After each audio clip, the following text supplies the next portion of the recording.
C'est l'heure du magazine politique sur France 24. Bienvenue à vous. Après 5 semaines de bombardement, le cessez-le-feu brandi par Donald Trump ne semble avoir de victoire que le nom, puisqu'il n'a pas atteint ses objectifs. Fidèle à sa grammaire politique, Trump ne recule jamais, il gagne autrement. Et derrière l'art consommé du retournement narratif, le décalage est de plus en plus visible entre les objectifs affichés et les résultats obtenus.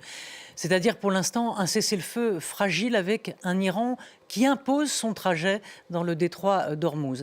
Mais l'autre aspect dans cette séquence, c'est que Trump ne s'est pas seulement heurté au réel, il s'est aussi coupé de ses alliés européens, caricaturés, les accusant d'ingratitude, de faiblesse, de vieux et d'ingrats.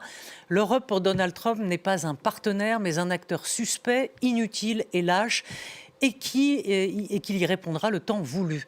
En temps voulu. À force de tensions et d'humiliations publiques, c'est toute l'architecture patiemment construite depuis l'après-guerre qui vacille. On va en parler avec nos invités sur ce plateau. Michel Cotta, bonsoir. Bonsoir. Vous êtes éditorialiste politique et auteur des Derniers Grands chez Plomb. Laurent Geoffrin, directeur de Libre Journal. Et vous venez de publier chez Grasset Les Enfants savent, coécrit avec votre fille, la journaliste Pauline Delassus, un livre sur l'histoire, sur un siècle de votre famille. Complexe. On en parlera peut-être, alors si on a le temps en fin d'émission, sinon peut-être la semaine prochaine.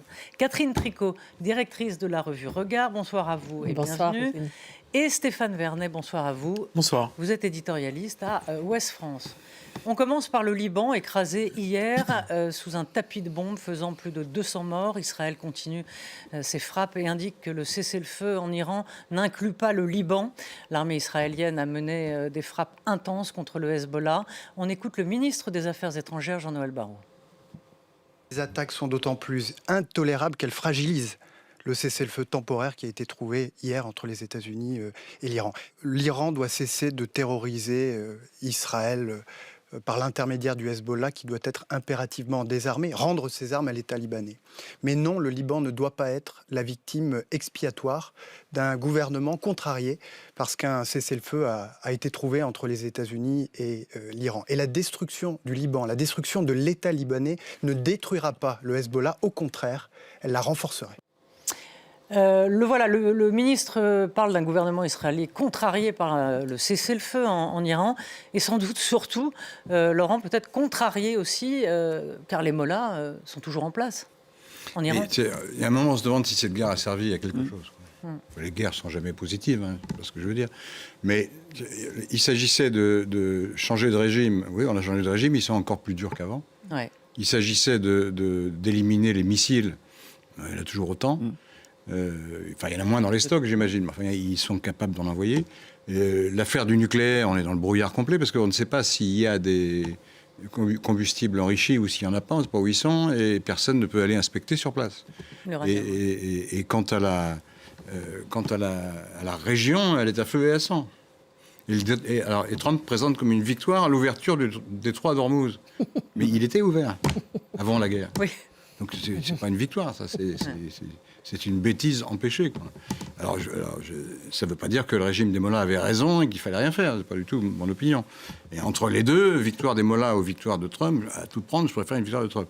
Mais c'est pas le cas. C'est-à-dire que cette guerre, indépendamment de tout jugement moral, on se demande si les stratèges américains ont quelque chose dans le crâne, quoi. Et parce que c'est pas la première fois qu'ils font ce genre de truc. En Irak, c'était un désastre. En Afghanistan, on fait 12 ans de guerre. Maintenant, c'est les talibans. Oui, ils sont habitués à obtenir des résultats inverses de ceux qu'ils recherchent. Oui, mais depuis Obama, on voyait quand même que les Américains se retiraient des terrains dangereux de l'Afghanistan, etc. Donc il y a eu, en fait, en quelque sorte, une espèce de retrait. Oui, mais Trump avait dit qu'il allait se retirer de tout, et finalement, il ne s'est pas retiré. Et il continue à faire des interventions qui débouchent sur une catastrophe. Et un mot sur le Liban, peut-être Catherine. Dans ce que dit le représentant de la diplomatie française, donc Jean-Noël Barrot, frapper le Hezbollah le renforce également. Est-ce que... Moi, ce que j'ai l'impression, c'est que c'est une vision très approximative de la société libanaise. Si vous écoutez les dirigeants libanais eux-mêmes, ils considèrent que c'est quand même l'enjeu, le risque majeur, c'est l'effondrement de l'État et la guerre civile au Liban. Avec... Il se trouve que je travaille avec une Libanaise qui n'est pas du sud du Liban et qui n'est pas Hezbollah et qui me raconte assez clairement comment c'est la société qui est vraiment... Il représente une force politique très importante au Liban, le Hezbollah. Ils sont une force militaire, mais ils sont aussi une force politique. Oui. Donc, je veux dire, s'imaginer qu'on va régler le problème en leur tirant dessus. Par ailleurs, on ne tire pas que sur eux. Je veux dire, quand on détruit, quand on tire sur Beyrouth ou sur la banlieue de Beyrouth ou dans le reste du Liban, partout, parce que là aujourd'hui c'est tout le Liban qui est sous le feu de l'État israélien, c'est tout le Liban qui est en train d'être abîmé, massacré, avec des Libanais qui pleurent de voir que leur pays était déjà très fragile. Enfin, depuis 2019, c'est quand même une situation très précaire au Liban, aussi bien politiquement qu'économiquement, et que là, ils sont en train de se faire détruire encore plus leurs forces. Donc, je ne crois pas du tout qu'on va régler les problèmes par la guerre. Je pense que ce qui se passe là, c'est plutôt un engrenage qui n'a pas été maîtrisé par Donald Trump, un tout petit peu comme au mois de juin, où il s'est fait embarquer dans une guerre contre l'Iran par Israël, qui a, le gouvernement de Benjamin Netanyahou a une politique assez claire de de redessiner la carte du Moyen-Orient en passant par une phase de chaos, et c'est ça qui est en train de se passer. Michel, votre avis là-dessus, sur Benjamin Netanyahou a embarqué en quelque sorte depuis... des semaines, Donald Trump dans ça me paraît évident. C'est le mauvais génie de... Ça me paraît évident. D'ailleurs, là, tout le monde raconte la première réunion où est arrivé le chef du Mossad, et où ils étaient donc tous les trois, simplement, et Trump est sorti en disant on y va. Bon, donc le rôle de Netanyahou... mais si vous voulez, ça me choque moins d'une certaine façon parce qu'on le connaît, Netanyahou, on sait ce qu'il veut, ses objectifs sont clairs. Ce qui me choque, ce qui me paraît complètement incroyable, c'est le cas Donald Trump quand même. Je me rappelle avoir vu, on l'avait tous vu d'ailleurs, un film qui s'appelait Le Docteur Folamour, vous vous rappelez, qui se terminait avec un président américain. Bon, je n'arrive pas à comprendre ce qui le fait.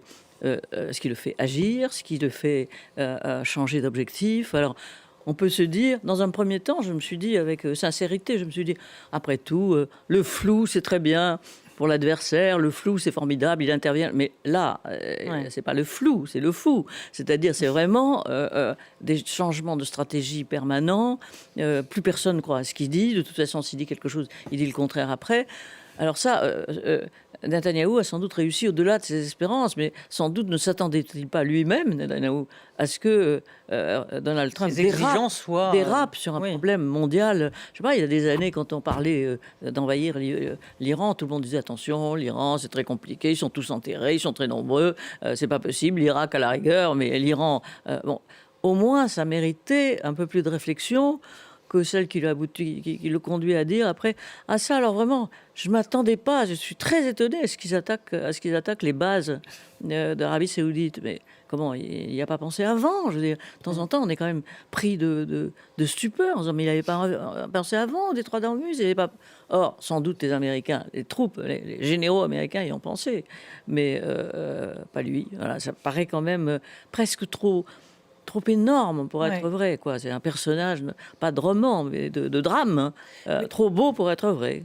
D'ailleurs, il y a lorsque cette semaine, il a menacé de faire disparaître une civilisation entière, Stéphane, aux États-Unis, on est prêt à déclencher l'impeachment. Donc, quelque part, il a eu chaud aussi. Est-ce qu'il a eu peur de ça?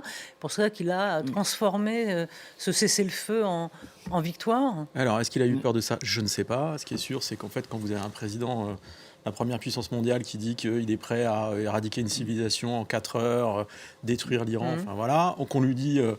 il y a un journaliste du New York Times qui lui pose la question, mais vous n'avez pas peur que ce soit considéré comme un crime de guerre? Ce qui c'en est un, clairement. Il dit non, mais ça ne m'inquiète pas. Donc, effectivement, il franchit toutes les lignes rouges. Et le résultat de ce qu'on voit aujourd'hui, le résultat est dramatique. Donc, que Donald Trump ait besoin de dire qu'il a obtenu une grande victoire et que ça lui permet de retirer ses troupes et de sortir de l'histoire la tête haute en bâtissant un récit, moi, je veux bien. La réalité, c'est pas du tout ça. Il a renforcé le régime et surtout, il fait la démonstration que les les Iraniens ont la main mise sur le détroit d'Ormuz.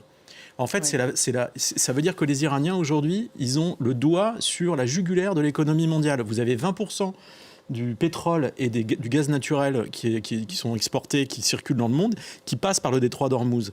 Et les Iraniens, aujourd'hui, sont en train de dire... D'abord, je vous signale que le cessez-le-feu est négocié autour de 10 points que les Iraniens ont rédigé eux-mêmes. Donc le cessez-le-feu, il est décroché à leurs conditions et pas du tout à celles des Américains ou des Israéliens. Et ils disent quoi ? Ils disent qu'ils vont mettre un droit de péage sur tous les bateaux qui passent par le détroit d'Ormuz. 2 millions de dollars par bateau. C'est totalement interdit. C'est totalement contraire aux règles de la navigation internationale. C'est pas les eaux territoriales. Ouais. Exactement. C'est considéré comme un acte de piraterie. Et on a un président américain qui dit quoi ? Qui dit c'est une bonne idée. Et moi aussi, je vais prendre une part de ces droits de péage. En fait, il se rend complice. Il se rend directement complice des gardiens de la Révolution, du régime iranien, en proposant ce deal. Et pourquoi ? En fait, il veut récupérer. En fait, il veut se refaire la cerise. Il veut se rembourser une partie de cette guerre qu'il a lui-même déclenchée sans consulter personne, en récupérant une partie de l'argent de ce transit, qui est de l'argent absolument illégal. Mais je trouve qu'on est face à une situation mais totalement délirante. Et tout le monde le dit. On le met sur la table, etc. Et en fait...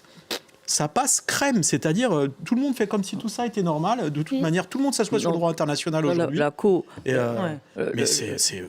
qu'on y songe. Regardons les choses. Le fait qu'ils touchent des droits avec les Iraniens, ça paraît quand même du plus haut invraisemblable. On touche difficilement des droits avec ses pires ennemis, ou alors on les combat pas, ou alors on dit pas de guerre, le fric tout de suite. Non, c'est difficile à dire comme ça. Mais c'est ce qu'il a dit, big money. Oui, big money. En et fait, qui y croit il y a moyen de se faire beaucoup d'argent. Qui y croit finalement? Est-ce que c'est sa parole qui est complètement dévaluée? Oui, mais il y a un proverbe de Lénine, c'est « Les capitalistes nous vendront à crédit la corde pour les pendre ». La corde pour les pendre. Pour les pendre.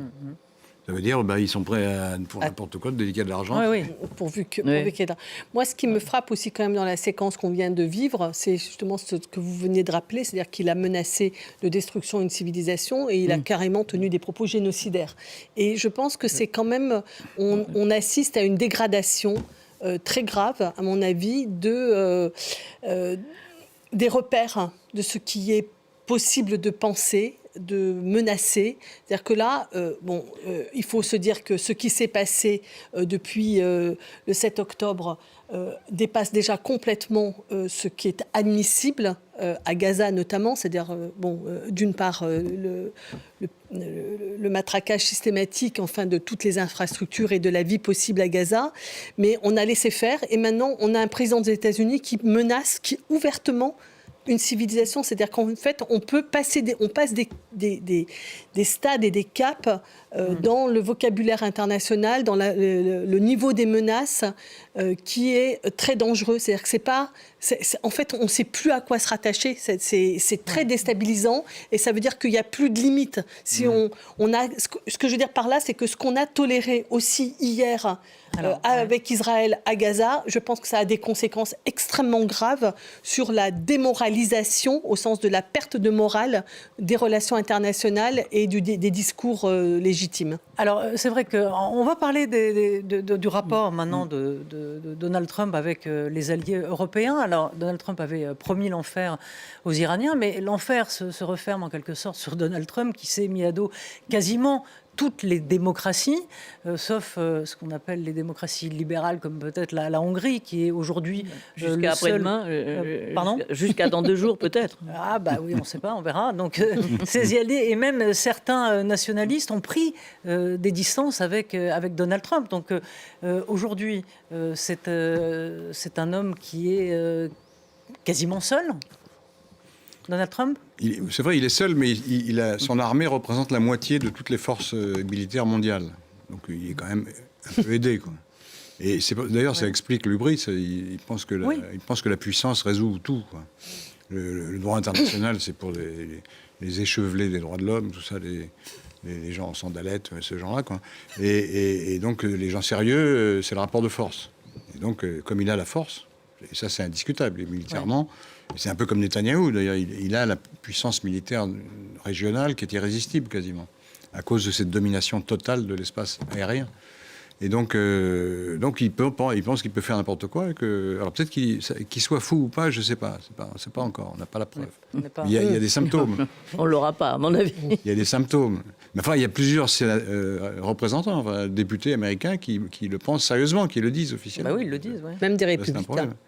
Mais les gens se moquent les esprits forts se moquent toujours du droit international en disant c'est des mots, ça n'a aucun effet concret, etc. Mais ils se trompent lourdement parce que c'est vrai qu'il est violé tout le temps. Mais c'est comme si on disait, vous savez, les 10 commandements de la Bible, ça veut rien dire, c'est grotesque, ça n'a aucun sens. C'est la preuve, les gens tuent les gens d'autres tous les jours, ou ils volent, ils mentent, etc. Bon, donc il faut abolir les 10 commandements. Oui, mais c'est une boussole. C'est un point de repère, quand même.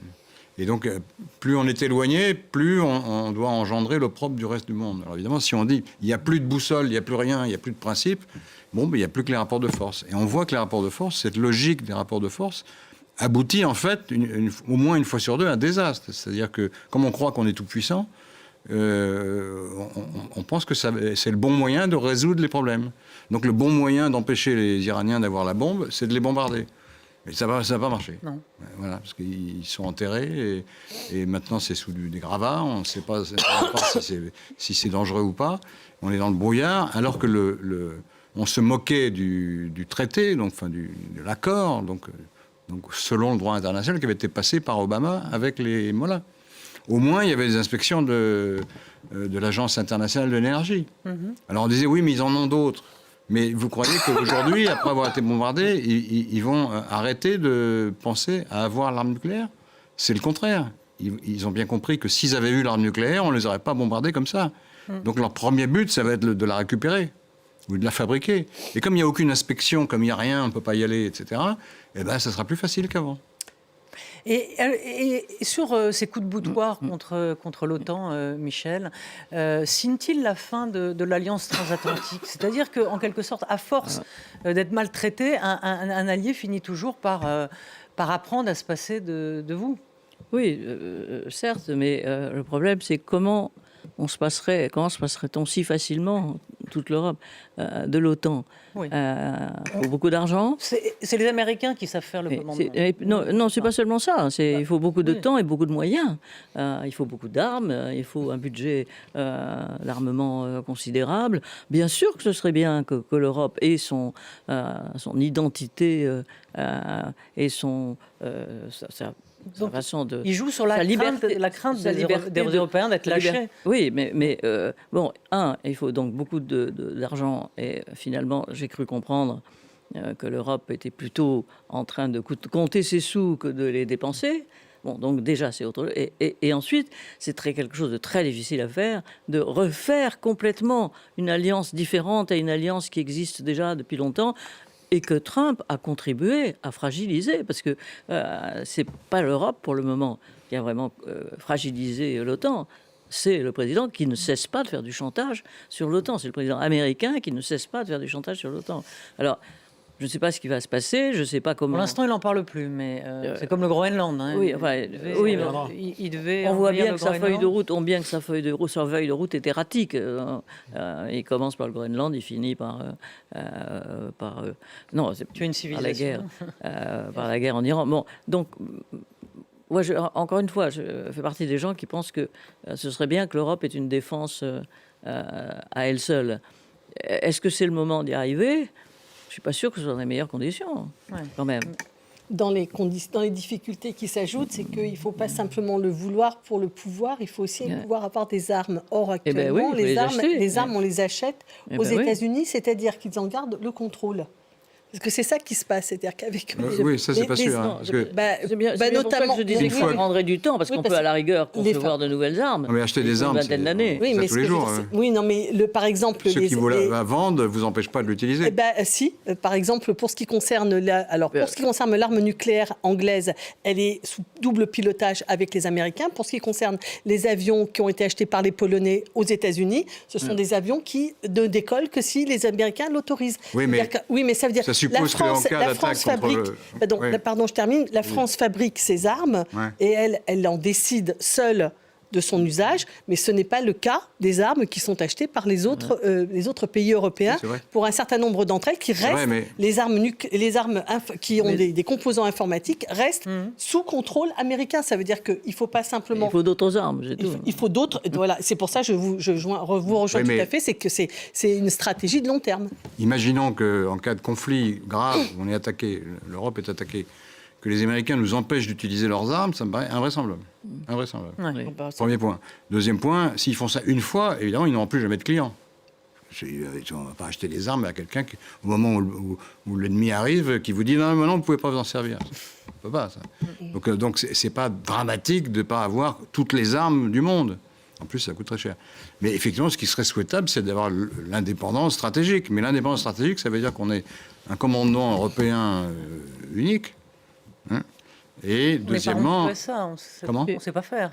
Ben, si on sait faire, c'est pas compliqué à faire. Hein. On l'a fait plusieurs fois dans l'histoire. Non, mais Un comment- commandement oui, unique. mais- Entre alliés, ça se fait, c'est facile à faire.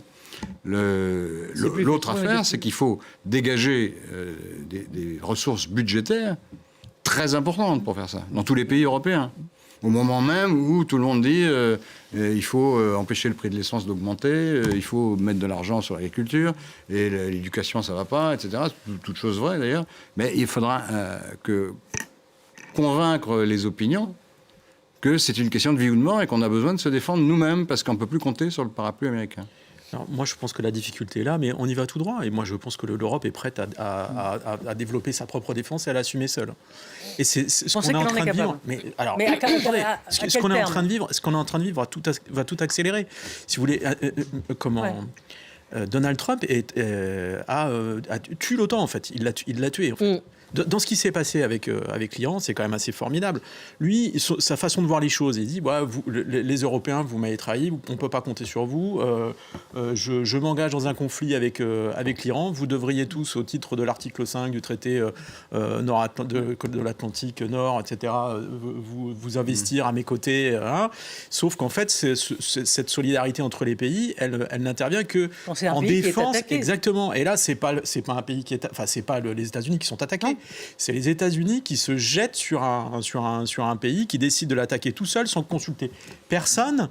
Et donc, il voudrait qu'on le suive, qu'on finance sa guerre. On l'a pas fait, il nous en veut et il nous menace de représailles. Je veux dire, il flingue le truc, et d'une. Et de deux, il pratique ce que font les Russes vis-à-vis de l'Ukraine dans le cadre de la guerre en cours, c'est que ce sont des pays dotés de l'arme nucléaire qui laissent planer une menace en disant « moi j'ai l'arme nucléaire, si le conflit ne tourne pas à mon avantage, je saurais l'utiliser ». Les Russes n'arrêtent pas de menacer en fait. Ce qu'a fait Donald Trump quand il dit « moi je peux éradiquer la civilisation iranienne en une nuit », la Maison-Blanche a été obligée de démentir l'éventuel usage de l'arme nucléaire contre l'Iran. Mais parce que tout le monde a compris ça en fait. Donc on est dans un contexte où effectivement il faut qu'on prenne notre indépendance vis-à-vis des États-Unis. Je pense que les pays de l'Europe, les pays européens en sont conscients. Je pense que ce qui vient de se passer ne peut qu'accélérer la procédure. Il y a eu l'épisode avec le Groenland qui reviendra. Je suis désolé, mais je pense qu'il va remettre le couvert sur le sujet. Et il y a quand même au niveau européen, d'abord, l'armée française, elle est totalement souveraine. Nous, on a les meilleurs avions du monde, les Rafales, on sait faire d'excellents... On a une marine hyper performante. On l'a vu dans le cadre du conflit. Les Anglais n'étaient pas capables d'envoyer un bateau pour protéger leur base à Chypre. Nous, on a envoyé une frégate tout de suite. On a déployé le Charles de Gaulle. Enfin, je veux dire, on a une armée qui est opérationnelle, qui est souveraine, qui est parfaitement dotée. On maîtrise l'arme nucléaire. Les Allemands se remilitarisent. Les Polonais ont une armée moderne très développée et on est tout à fait capable de travailler ensemble. On mène des opérations coordonnées sous commandement conjoint, des entraînements, etc. On sait faire tout ça. On a un état-major européen. On sait faire tout ça. Il y a un autre élément qu'on oublie toujours. Est-ce qu'on sait coordonner? Oui. Qu'on oublie toujours, c'est qui les ennemis potentiels? Les ennemis qui peuvent nous envahir, pour faire court. Il n'y en a pas beaucoup, hein. Il y en a un, peut-être, c'est un peu vraisemblable, mais enfin peut-être, c'est la Russie. Oui. Français, un jour, peut-être. Poutine. C'est encore loin. Hein. Ouais. Enfin, imaginons. Et puis, À l'allure où ils vont, pour l'instant, ça va. Mais il faut quand même, dans la guerre, il faut prendre des précautions à long terme, parce que les systèmes d'armement, ils se prévoient à 30 ans. Donc on est obligé de s'équiper pour des menaces possibles qu'on ne connaît pas encore. Mais grosso modo, c'est pas les États-Unis qui vont nous envahir, c'est pas la Chine, parce que c'est quand même très loin. Et donc, bon, il suffit au fond d'avoir une défense européenne coordonnée qui soit aussi forte que celle de la Russie pour qu'on se dise, bon, on est tranquille. Enfin, bon, on n'aura pas de guerre avec eux, ils ne pourront pas nous attaquer parce qu'ils vont se faire battre. Et quand on regarde le rapport de force économique, parce qu'on dit que ça coûte très cher, oui, d'accord, mais rapport de force économique entre l'Union européenne et l'Empire russe, la Russie, c'est de 1 à 10. 1 à 10. Ils ont le PIB de la Belgique et de la Hollande, quoi, en gros. Et donc on est infiniment plus riches. Simplement, eux, ils prennent une partie, ils affament leur peuple pour faire des canons. Ils sont en économie de guerre. Ce que nous, on ne fait pas. Mais nous, on est à 2% ou à 2,5% du PIB pour l'armement. On nous dit qu'il faudrait passer à 3, 4, 5 peut-être. Bon, c'est désagréable, ça demande des efforts budgétaires. Mais enfin, on ne va pas affamer les gens avec ça. Donc c'est tout à fait possible. Et on est en tout train à de fait le faire, possible. Mais donc, si je vous entends tous, c'est-à-dire que finalement, si les Américains se retirent de l'OTAN, en gros, c'est une chance pour l'Europe de trouver son indépendance. Oui, mais c'est une chance. Pas du jour au lendemain. Non, pas tout de alors, suite. c'est C'est ça une que chance dans moi, 20 ans. On est d'accord, c'est une chance dans 20 ans. Moi, je suis perplexe. Mais Pardon. pour le moment, c'est quand Il y a même une période de transition à prévoir. un grand abandon. Et puis, les transitions de ce genre sont toujours très difficiles à faire. Ouais, on vit depuis 44 sur 45 sur le temps. C'est vrai que c'est très difficile à faire, mais que effectivement, c'est une incitation puissante. Alors moi, je suis perplexe parce que...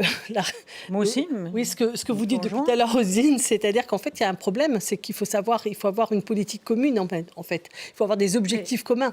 Et je veux dire, en ce moment, l'Europe, on ne peut pas vraiment dire qu'elle ait une perspective qui soit bien convergente.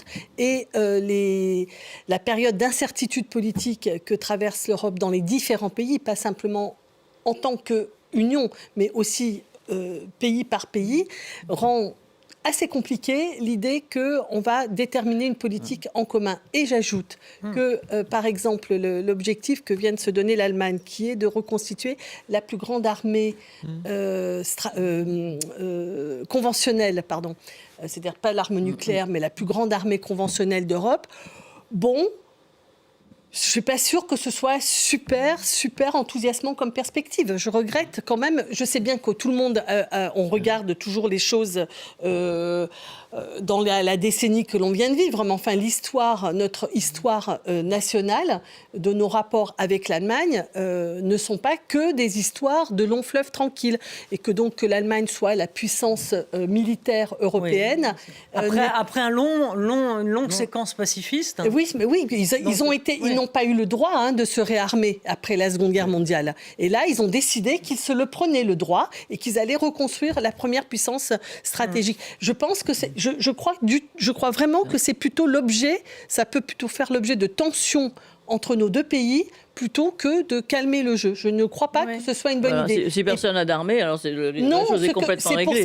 Si personne ne peut avoir d'armée, on s'arrête tous et on est envahi par qui le veut. Non, mais je suis pas en train de vous dire que il faut que personne n'ait d'armée. Ce que je suis en train de dire, c'est que les objections de Rosine depuis tout à l'heure de nous dire bon, mais vous êtes sympa là, tout a l'air d'être simple. Moi, je ne crois pas que ce soit si simple, parce que je pense que le problème numéro 1 de tout ça est un problème politique, qui est un problème de stratégie, de perspective commune, et qu'il faudrait refonder. Dans le problème numéro 1, c'est une perspective consistant à survivre en cas d'attaque. Je sais bien qu'il y a eu 1870, 1914, 1940. Oui, et si l'AfD prend le pouvoir, et si Marine Le Pen est au pouvoir et que l'AfD prend le pouvoir, est-ce que c'est totalement exclu comme perspective? Non. Est-ce qu'on ne peut pas dire que des nationalistes peuvent diriger la France et l'Allemagne et l'Italie au même moment? Est-ce que ça, c'est une perspective auquel que vous évacuez complètement? Pas du tout, on n'évacue pas. Donc si on ne l'évacue pas, alors on peut se dire qu'il y a un problème. Mais comme dit Laurent, la perspective quand même immédiate, avant toutes ces victoires prêtées, la perspective immédiate, c'est quand même de répondre à une attaque venant effectivement d'un pays proche. Or, on s'aperçoit maintenant que non seulement l'OTAN, si l'OTAN ne nous défendait pas, c'est possible, et qu'ensuite, tout ce que fait Trump, parce qu'on ne le dit pas ça, mais tout ce que fait Trump augmente les gains de la Russie en ce moment et paye sa guerre, puisque le pétrole russe est le seul à être vendu, le seul à être vendu très cher, et par conséquent, tout ce que coûte la guerre à la Russie, c'est nous qui les payons, et tandis que Trump dépense de plus en plus d'argent, et sans doute dans une espèce de cycle infernal. Le pétrole russe et le gaz naturel américain. Donc, mais moi, je suis d'accord avec Catherine sur le fait que l'idée de voir l'Allemagne se réarmer, ou que nous-mêmes soyons en train d'augmenter considérablement ou progressivement nos budgets militaires, c'était l'objet de la loi de programmation militaire réajustée qui a été présentée au Conseil des ministres hier matin, par exemple. Tout ça, et moi, je préférerais qu'on dépense tout cet argent dans des hôpitaux, dans des écoles, dans des... Voilà, Ce que va faire Sanchez en Espagne. Non, mais ce que Sanchez va faire en Espagne. Moi aussi, mais d'accord, oui, mais le problème... Non, mais Sanchez va le faire en Espagne. Non, mais je veux dire, on peut... Il n'est pas complètement absurde, Sanchez. Alors, mais c'est pas ce que je dis. Je suis complètement d'accord. Je suis d'accord avec vous, Catherine. Je préférerais. La vérité, si vous voulez, c'est qu'on vit dans un monde aujourd'hui où vous avez 3 empires qui sont en train de se reconstituer et qui ont tous décidé de faire crever l'Europe. Voilà. De fractionner nos pays, de les asservir. Les Chinois, les Russes, les Américains. Les Chinois, c'est par la guerre commerciale. Ils nous envahissent, etc. Ils nous inondent de leurs produits. Le but du jeu, c'est de détruire nos entreprises, nos filières, et ils y arrivent très bien dans certains secteurs. Voilà.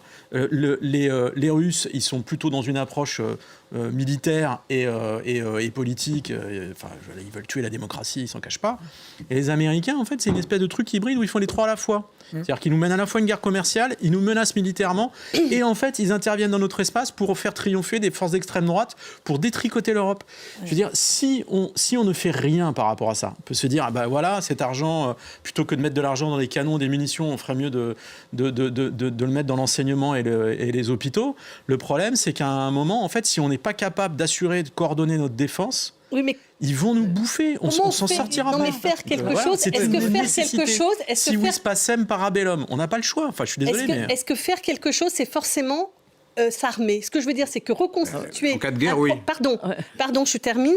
Reconstituer un projet européen, ça veut dire avoir un projet. Si le projet, c'est simplement de s'armer, je ne crois pas que ça va permettre aux nations européennes qui sont en train de s'écarteler dans leurs objectifs, de se ressouder. Moi, je pense européen, c'est pas que ça. Non, mais qu'est-ce qu'on fait? Vous avez un système pour en sortir, vous? Parce que alors, si on peut tous s'arrêter... Non, jusqu'à présent, les gens qui... Mon idée, c'est que je pense que l'Europe reprenne sa place de nation... Jusqu'à présent, les gens qui critiquaient l'augmentation des budgets militaires pour faire des écoles, etc., c'était plus facile parce qu'on était défendus par les Américains.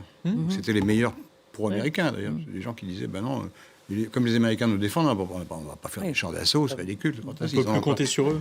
Non, on ne peut plus compter sur eux. Alors, il faut bien qu'on fasse quelque chose.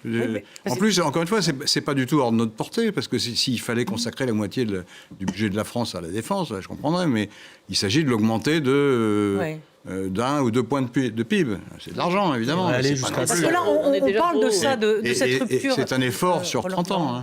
On parle de comme si la confiance était totalement rompue. C'est-à-dire que, que les Américains, c'est-à-dire que Donald Trump va mettre sa menace à exécution et que les États-Unis vont sortir de l'OTAN. Je veux dire, est-ce que ces fractures-là, cette séquence-là, cette guerre, va montrer des fractures irréversibles? C'est-à-dire, est-ce que je pense que les diplomaties, à la fin des fins, ils ont mis le temps, les diplomates européens vont s'apercevoir que les Américains ne sont pas fiables. Oui, ça, ils le disent. Pas seulement. Ils ont mis du temps à comprendre qu'il fallait être indépendant des États-Unis. Nous aussi, d'ailleurs. Mais ce n'est pas un problème de fiabilité. Ils l'ont annoncé que ce n'était plus leur centre de gravité. Enfin, je veux dire, fiable comme allié. Oui, non, mais ce que je veux dire surtout, c'est que depuis Obama... comme allié en cas de malheur. Est-ce qu'ils vont venir à notre secours si on est attaqué? C'est ça la question. Depuis Obama, ils le disent très clairement. Nous, ce qui nous intéresse... Non, Obama, ils n'ont jamais dit qu'ils allaient nous laisser tomber. Depuis Obama, les Américains disent que ce qui les intéresse maintenant, c'est la question de la rivalité avec la Chine. Oui, j'entends bien, mais là, on parle de... Ça dépend si on parle de politique en général ou de questions militaires.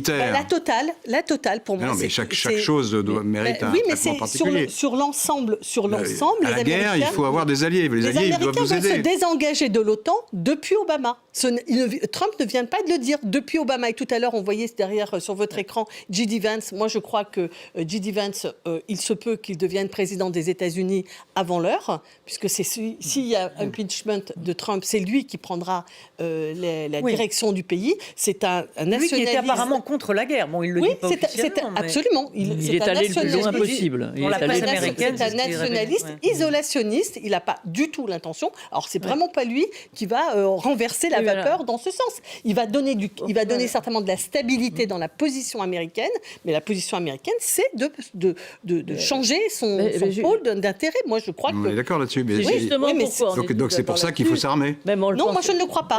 Ouais, ben, Mais moi, je ne le crois pas, parce que je ne crois pas qu'on va... Si on veut s'armer, d'abord, la France possède l'arme nucléaire. Donc, ce que je veux dire, Ouais, c'est mais quelqu'un La nous dissuasion, ça attaque. suffit, Si c'est ça? quelqu'un nous attaque, C'est un on peu peut court. répondre, mais si on ne peut pas attaquer nous. Mais pourquoi vous voulez donc, qu'on attaque? Moi, j'ai pas envie Non, mais d'attaquer. justement, moi non plus. bah oui, Non, mais bah alors, de on toute va façon, bien. on est dans un système où à la fois Trump se désolidarise de l'Europe.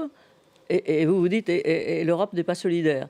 Alors évidemment, si vraiment on ne peut rien faire en Europe, alors arrêtons-nous tous, Non, il faut déployons des hôpitaux. Jetons-nous dans les bras Mais il de... faut construire des politiques de solidarité d'accord, qui oui. construisent la solidarité. Vous croyez Non, que mais vous allez déjà- unir Oui, les mais peuples c'est deux européens choses sur la guerre? différentes. Déjà, la solidarité, Mais non. si vous disiez déjà qu'il n'y a pas de solidarité entre la France et l'Allemagne, alors que ça fait quand même depuis De Gaulle et Adenauer qu'ils Vous essayent savez de se qu'il n'y a mettre pas la de main. solidarité. Mais vous Mais- le voyez tous les jours. On le voit Non, tous les jours non. qu'il n'y a pas de solidarité sur les enjeux. Ben, écoutez, quand Trump non, mais- reçoit le chancelier allemand, Oui, on ne peut pas dire que le chancelier allemand... Oui, il est allé faire Il ses petites reçoit aussi affaires dans Il est un coin. allé faire ses C'est petites vrai. affaires contre l'Europe. Mais c'est vrai que c'est un peu quoi. ambigu. On peut pas le nier. Si on vous écoute, il n'y a rien à faire. Bon, Non, alors moi je non, veux bien à qu'on dise qu'il n'y a rien à faire. Non, pas du Bon, tout, Michel. C'est pas ce que je dis. Ce que je dis, c'est qu'il faut faire autre chose que de Ah penser ouais. qu'on va s'unir autour d'une politique d'armement. Alors- Je crois qu'il faut faire une politique qui satisfasse, qui fasse que les citoyens européens sont satisfaits de l'Europe. Je ne crois pas que ce soit à travers une politique d'armement. Mais oui, mais à la guerre, il faut des armes. Mais on n'est pas dans la guerre. Pour l'instant, Mais on a des Non, peuples mais qui sont Les gens désunis. qui disent on n'est pas dans la Préparés. guerre, c'est ceux-là qui se font envahir. Bon, Oui, bah, voilà. d'accord. Pour préparer Oui, la- bien sûr. la- C'est ça. Pour préparer la paix, il faut C'est ça, préparer c'est la ça, guerre. c'est pas un Mais non, argument. mais ça c'est un argument. Mais non, je suis pas d'accord. Tout à l'heure, vous disiez, il faut prévoir à 30 ans. Et quand je vous oui. dis l'Allemagne peut très bien avoir les nazis, les néo-nazis au pouvoir, et vous me dites, ah ben non, mais ça Alors, c'est j'ai dans rien le dit. Nous aussi, on peut avoir des La France est encore plus proche que les Allemands. Oui, mais Alors, le fait d'avoir on peut des armes ou l'avoir. pas ne changera Donc, pas. Mais la à question. dans propos 30 ans, c'est pas dans 30 ans, c'est dans 5 ans que ça peut se produire, ou l'année prochaine. Alors, c'est vrai que on va finir sur une note quand même. Trump, je vous posais la question tout à l'heure, Trump est un peu seul en Europe. C'est vrai que les turiféraires de Donald Trump, que ce soit Giorgia Meloni en Italie, et le RN en France ont pris quand même leur distance. On voit que Marine Le Pen préfère parler du prix de l'essence, de la TVA, plutôt que de la guerre en Iran. En Europe, le groupe, au Parlement européen, le groupe Patriote, présidé par Jordan Bardella, a refusé de ratifier l'accord commercial Union européenne et les États-Unis. Vous en parliez, l'Allemagne, l'AfD prend aussi ses distances avec la mouvance MAGA. Il reste dans le fond que Viktor Orban, aujourd'hui, qui accroche encore avec Donald Trump. Mais aujourd'hui, tout le monde prend ses distances quand même. Oui, mais c'est un masque. Ah, vous pensez que c'est un masque? Mais oui, bien D'accord. sûr. Je pense qu'ils ont les mêmes idées. Simplement, Oui, ils ont comme les mêmes idées, on est comme d'accord. le comportement de Trump n'est pas défendable, publiquement, ils disent rien. Ouais. Mais sur le fond de l'affaire, des politiques identitaires, nationalistes, autoritaires, etc., ils ont la même idée. Ils pensent qu'effectivement, la démocratie française est décadente, qu'il faut prendre des choses en main, qu'il faut faire une politique migratoire féroce. Ils pensent la même chose que Trump. Sinon, ils n'osent plus le dire parce qu'il est tellement grotesque que ça risque de les desservir. Mais quand on gratte, c'est la même politique. C'est vrai. Je ne parle pas des politiques Non, étrangères. non, mais c'est autre chose, vous avez raison. Donc, c'est Et une question- même en politique étrangère, d'ailleurs, le RN et les filles, à certains égards, ils sont plutôt pro-russes. Et donc, si jamais ils prennent le pouvoir, les Ukrainiens, ils vont morfler, quoi.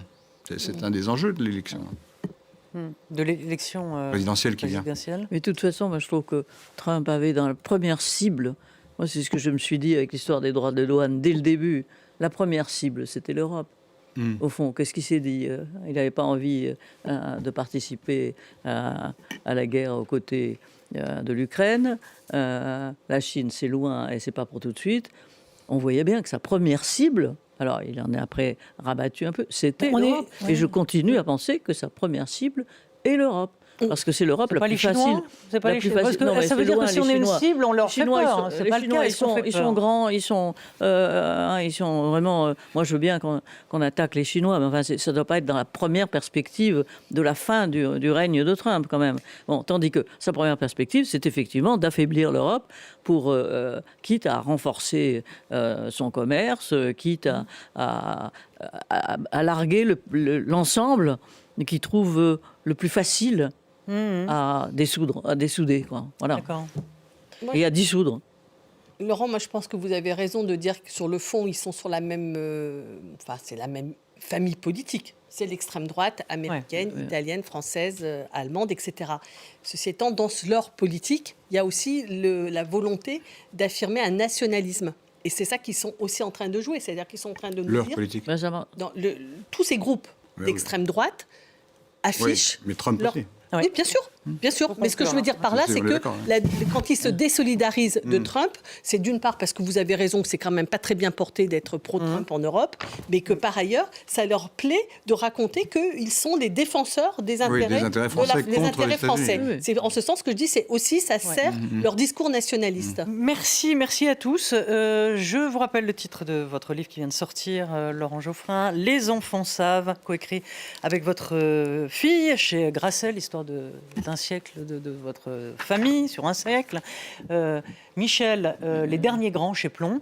Vous n'avez pas de livre, pas encore, mais ça va venir. Il faut parler des petits. La revue Regard et Voilà. l'Ouest France. Merci à Elom Toblet. Merci à toute l'équipe technique. À très vite.